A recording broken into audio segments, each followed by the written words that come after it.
बिस्मिल्लाहिर्रहमानिर्रहीम। अस्सलामुअलैकुम dear students.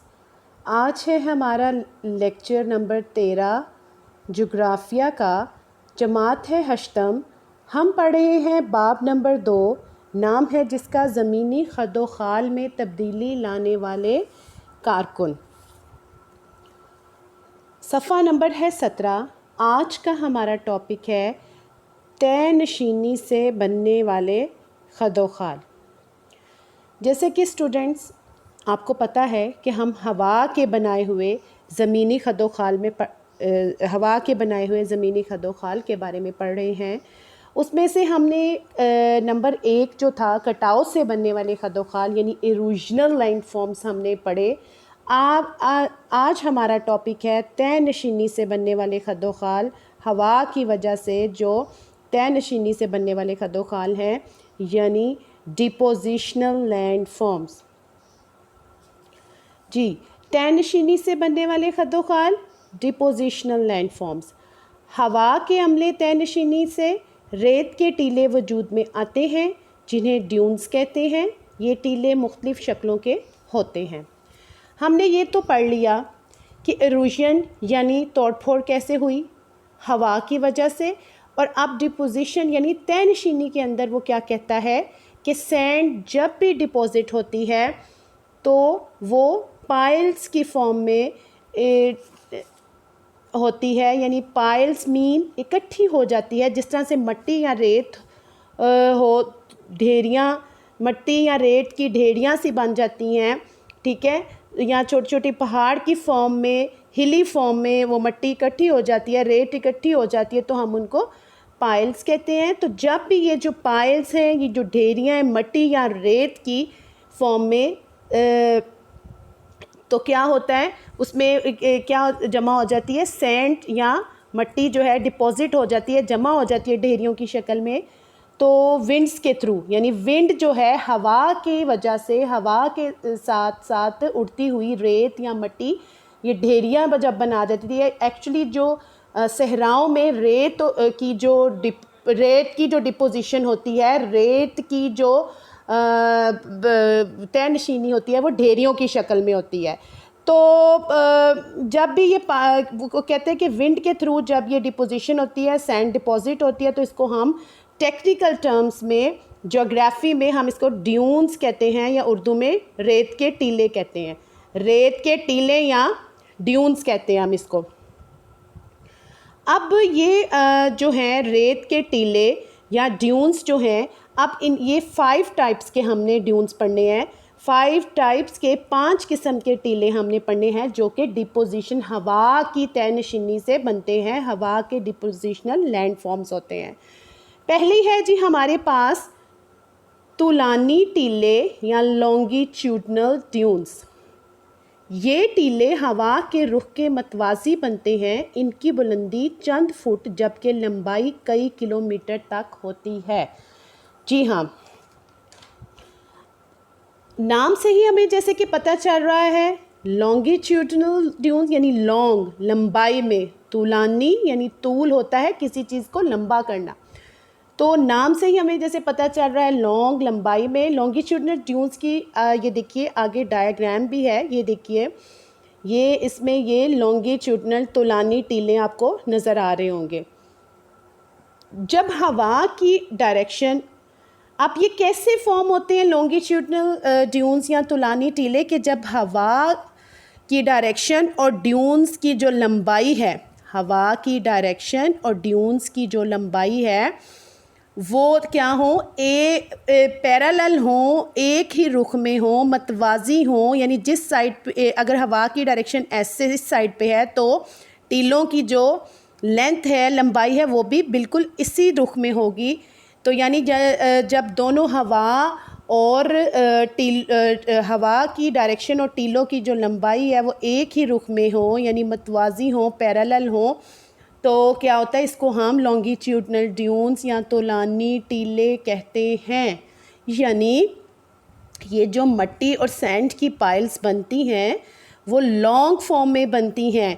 Parallel किसके होती हैं, किसके पैरेलल होती हैं, विंड यानी हवा की डायरेक्शन के, और यानी जिस डायरेक्शन में विंड होगी, ठीक है, उसी डायरेक्शन में ये ढेरियाँ, ये पाइल्स, ये टीले बनेंगे। और ये जो लॉन्गिट्यूडनल ट्यून्स हैं, ये जो तुलानी टीले बनेंगे, इट डिपेंड्स। ये कभी कभी क्या होता है, ये कभी कभी कुछ फीट के भी होते हैं, और मतलब लेंथ में कई फीट ये लंबे होते हैं, और कभी कभी ये कुछ किलोमीटर से ज़्यादा ऊंचाई में होते हैं। अंडरस्टैंड? तो ये हमने पढ़े तुलानी टीले, आप यहाँ पे देख सकते हैं, जो कि हवा की डायरेक्शन के बिल्कुल पैरेलल होते हैं और लंबाई में होते हैं। नेक्स्ट हमारे पास सेकंड है अर्जानी टीले या ट्रांसवर्स ड्यून्स। अब ट्रांसवर्स मीन्स जो चीज़ चौड़ाई में होती है या तिरछी होती है, जो इसका लफ्ज़ी मतलब है ट्रांसवर्स का चौड़ाई में होना, किसी चीज़ का तिरछा होना, ठीक है। तो अब ये वो कह रहे हैं कि ये टीले हवा के रुख के साथ जाविया कायमा बनाते हैं। जाविया कायमा यानी परपेंडिकुलर 90 डिग्री का एंगल बनाते हैं। ये लहरों की शक्ल में एक दूसरे के पीछे वाक़े होते हैं। हाँ जी।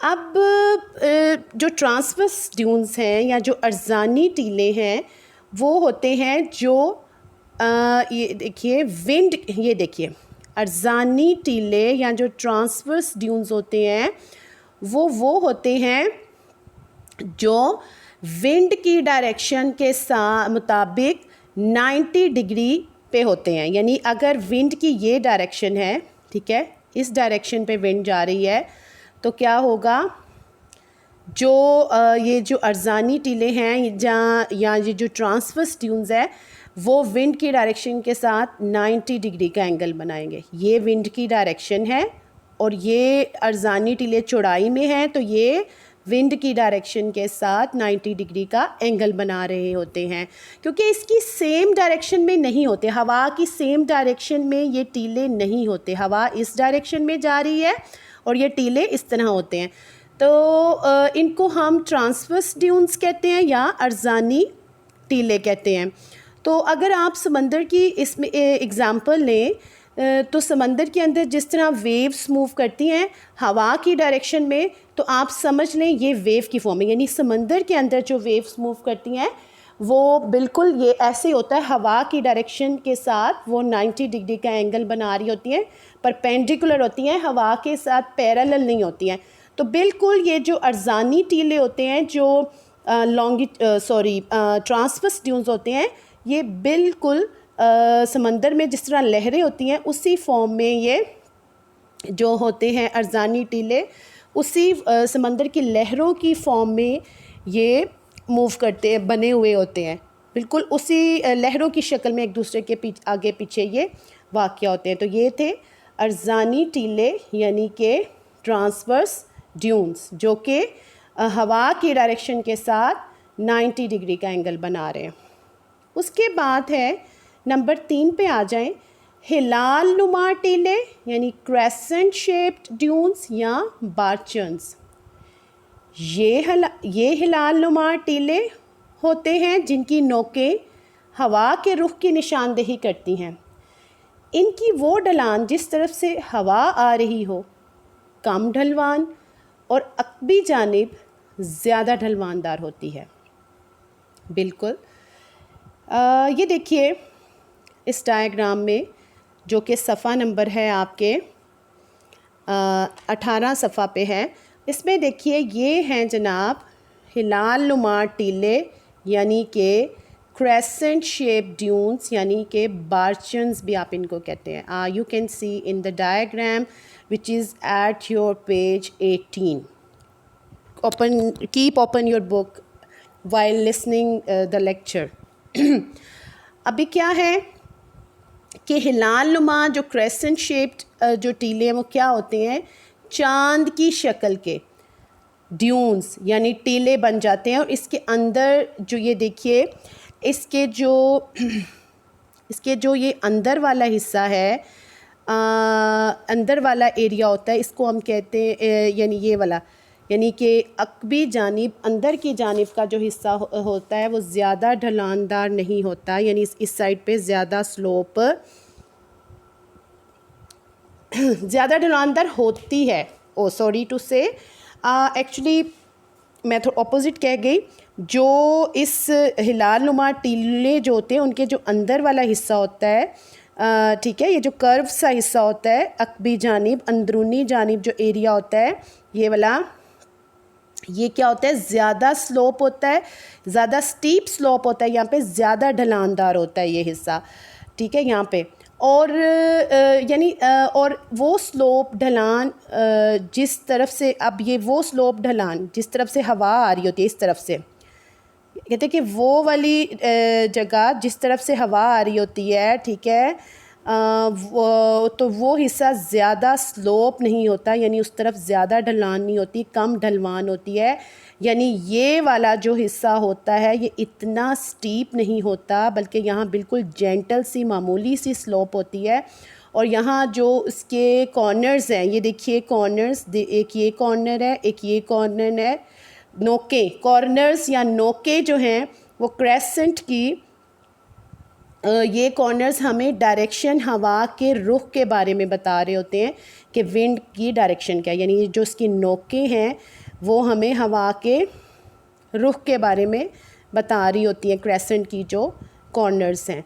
तो बेसिकली क्या होता है, ये जब भी नज़र आएंगे आपको क्रेसेंट शेप ड्यून्स, जब भी जहाँ भी नज़र आएंगे इनको हम, ठीक है, ये बिल्कुल क्रेसेंट की शक्ल में होंगे, इनकी इस तरह से नोकें होंगी, और ये जो नोकें होंगी इसकी, इस हिलाल नुमा टीलों की, ये हमें हवा की डायरेक्शन के बारे में बता रही होंगी।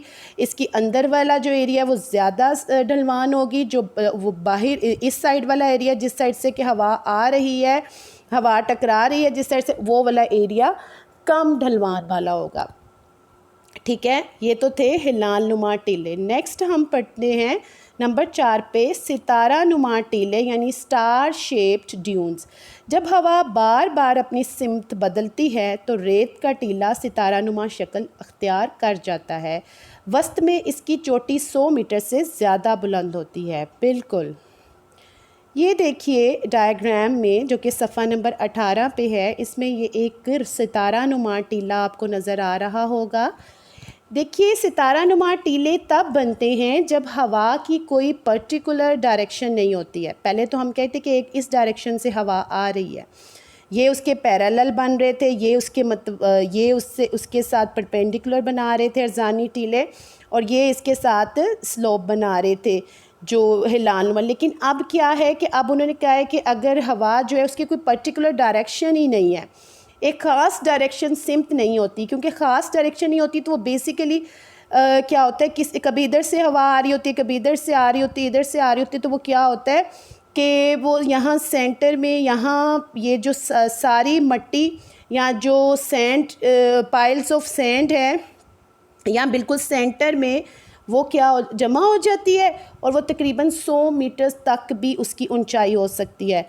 और इसी वजह से ये एक स्टार की शेप ले लेता है। ये जो सितारा नुमा टीला एक स्टार की शेप ले लेता है, और स्टार की शक्ल में एक टीला, एक ड्यून बन जाता है यहाँ पे।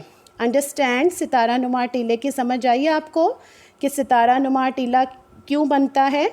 अंडरस्टैंड। नेक्स्ट है साहली टीले या कोस्टल ड्यून्स। साहली इलाके में जब हवा समंदर से साहिल की तरफ चलती है तो हिलाल नुमा टीलों की तरह गोलाईदार टीले वजूद में आते हैं।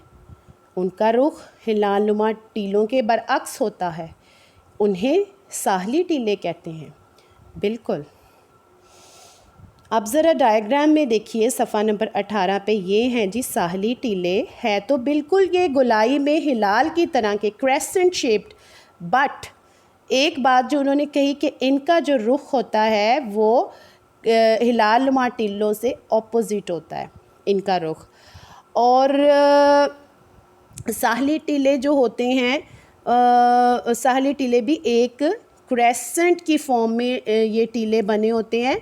और पर ये जो क्रेसेंट शेप्ड ड्यून्स जो हमने पढ़े थे, उसके वही बात कि उसके बिल्कुल ये ऑपोजिट डायरेक्शन में होते हैं। और एक और सबसे बड़ी जो इनकी खसूसियत है वो क्या है कि वो हमेशा एक कोस्ट के पास होते हैं, यानी समंदर के पास होते हैं, साहिली इलाके के पास होते हैं।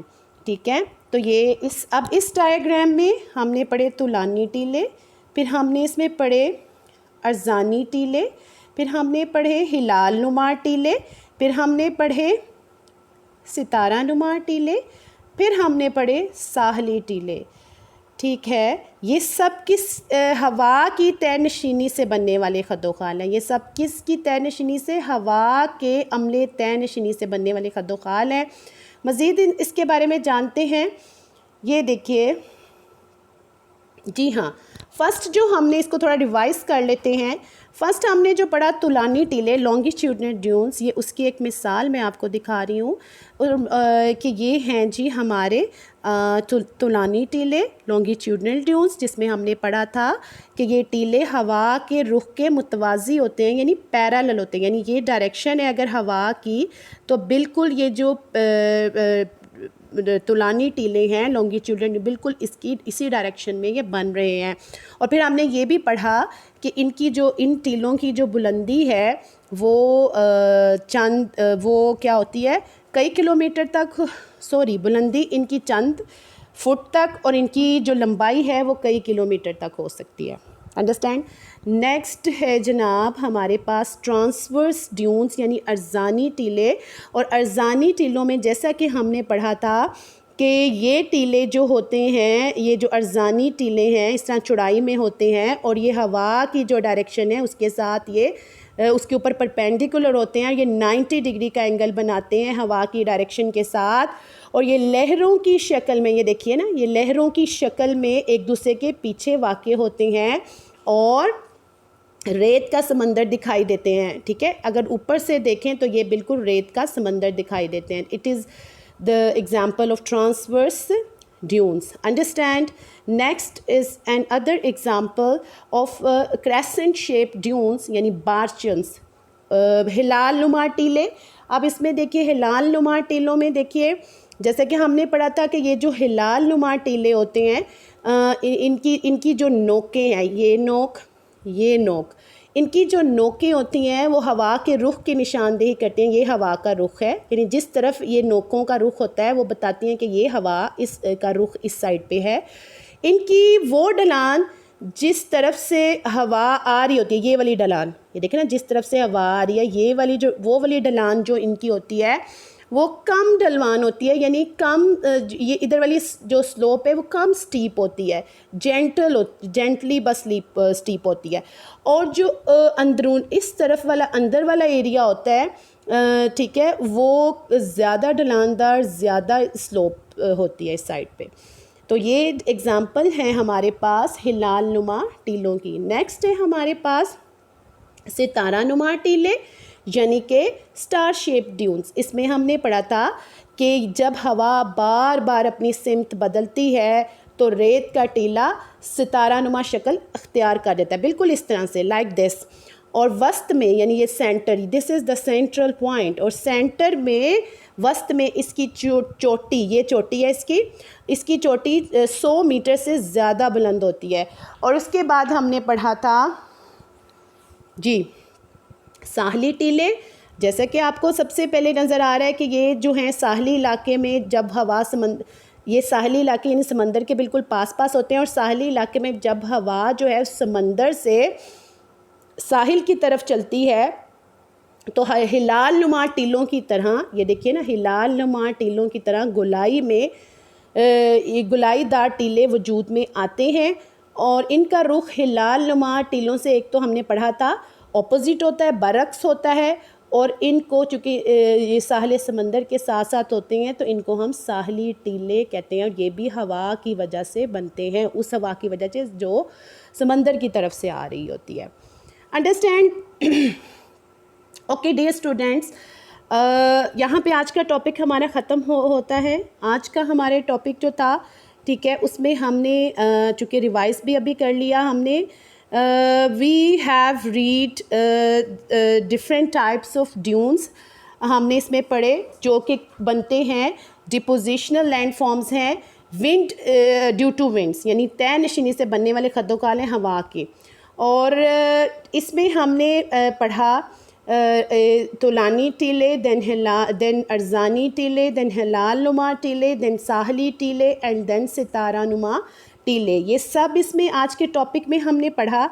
And now you what you have to do, you will read the topic which I have taught you today at page number 17 and page number 18.